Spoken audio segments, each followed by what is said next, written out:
back to his precious football. "That was really sweet of him," says Vanessa. "I know, it was. I would have been gutted when I realised I'd left that at home. For once, I'm actually happy with my work." "I can't wait to hear you read it out," says Cara. "Now, are we getting that other drink?" Vanessa glances at her watch. "I'm probably going to have to get going. I've still got orders of service to print off." "OK, thanks for coming down to see us. I can't wait to see you on Saturday. The next time we speak, you'll be Mrs. Vanessa Hancock," I say, excited. "I know," she says, the smile reappearing on her face. I've clearly redeemed myself. "I wish I could have had you girls as my bridesmaids, though. You know that, don't you?" "We know," I say, as I give her a kiss goodbye and wish her luck. "I wish we were bloody bridesmaids, too," says Cara, as Vanessa heads out of the pub. "Do you? All that standing around, and can you imagine how intense she's going to be the morning of the wedding? We'd have been sprinkling Prozac into her cornflakes." "Yeah, but do you know how much being a bridesmaid increases your chances of hooking up with someone? It's like the law that a bridesmaid has to get together with an usher." I roll my eyes at her. And there was me thinking she was being sentimental for the fact that we'd been friends with Vanessa for almost 15 years. I have to admit, I was a little gutted when I found out that I wasn't going to be bridesmaid, as it might have been the closest I'd get to an altar for a long time. But with Vanessa having 3 sisters and the groom having 2, the places had already been filled at birth. "Despite not being a bridesmaid, I'm actually looking forward to the wedding." "I know, me too.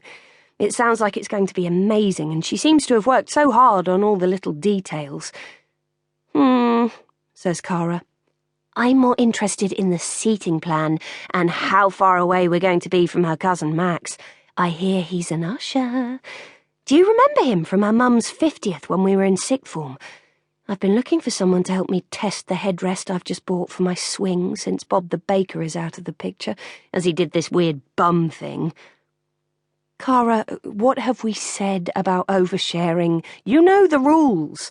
I don't want to hear about what goes on in your bedroom," I say, thinking that conversations with her should come with their own form of brain bleach.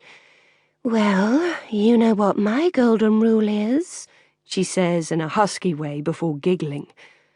"Isn't it simply that anything goes?" "I do draw the line somewhere, you know." "Uh-huh," I say, not believing her in the slightest. "So, seriously, are you okay about this wedding on Saturday?" she says, changing the subject. "Yes, I'll be fine. I know I was a bit jealous when she got engaged, but I've had plenty of time to get over it. Besides, Will's going to be with me, and we usually have a bit of a mushy time at weddings. Plus, you won't be the only one getting some. Weddings are like the one time we're guaranteed to have sex when we get home." "What is it about weddings that they're like the ultimate aphrodisiac?" asks Cara. "I don't know," I say, my cheeks colouring at the thoughts of the last time Will and I went to a wedding. We ended up getting pretty hot and heavy behind the marquee as we were leaving. If only I could channel the wedding horn and bring it out all year. Both Cara and I are sitting in silence for a moment, and for once I'm guessing our thoughts are along the same lines, but while mine is something out of a Jilly Cooper novel, I'm sure hers could be taken from the pages of a Sylvia Day. "Evening, ladies," says Janet, our writing group leader, as she walks past us. "Hello, Janet," I say, looking up, startled to see her.